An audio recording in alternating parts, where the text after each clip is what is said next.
শ্রদ্ধা জানাচ্ছি ভাষা আন্দোলনে যারা শহীদ হয়েছেন, সালাম, বরকত, রফিক, শফিক, জব্বার, আরও অনেকেই নাম না জানা অনেক শহীদ আছেন, তাদের প্রতি শ্রদ্ধা।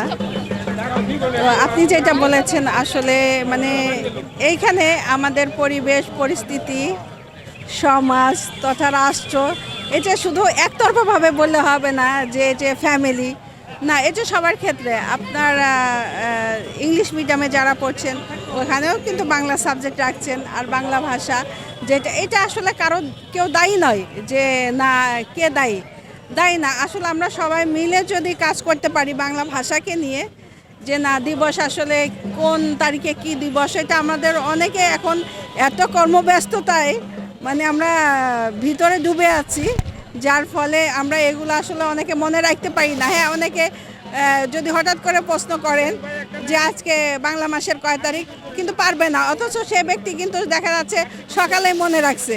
কারণ এটা অনেক সময় হয় না, কারণ আমাদের বিভিন্ন কাজের ব্যস্ততার ক্ষেত্রে এটা হয় না।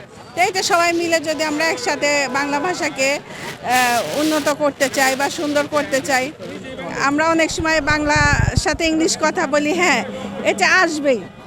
কারণ আমাদের এখানে শুধু আমরা এখানে বাঙালি যে ইনভলভ সেটা না, আমাদের এই বাংলা ভাষাকে ইন্টারন্যাশনাল ল্যাঙ্গুয়েজ, যেটা আন্তর্জাতিক মাতৃভাষা হিসাবে স্বীকৃতি পেয়েছে, সেখানে ইংলিশটা আসবেই।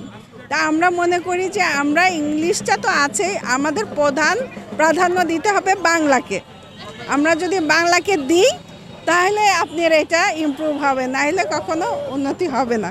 এবং প্রত্যেক প্যারেন্টসকে বলবো যে যাদের বাচ্চা আছে অবশ্যই বাচ্চাকে প্রথমত, যেহেতু মা ডাকে বাবা ডাকে, প্রথমেই জন্মের পরে যখন তারা শিখে, ভাষা শিখে, তখন প্রত্যেক বাবাই কিন্তু মা বাবা করে দাদা বলে ডাকে। সো এইটা ধরে রাখতে চাই, এটা আমি সবার উদ্দেশ্যে আমি এটাই বলি যে এইটাই যেন থাকে। পাশাপাশি ইংলিশ, আরবি, উর্দু যেটাই ল্যাঙ্গুয়েজটা ইউজ করুক, কিন্তু প্রথমেই যেন আমরা মাকে মা বলি, মম না বলি, বাবাকে বাবা বলি। এটাই আমার কাছে মনে হয় যে এটা হলে ভালো হয়। সবার উদ্দেশ্যে আমার একটাই রিকোয়েস্ট থাকবে।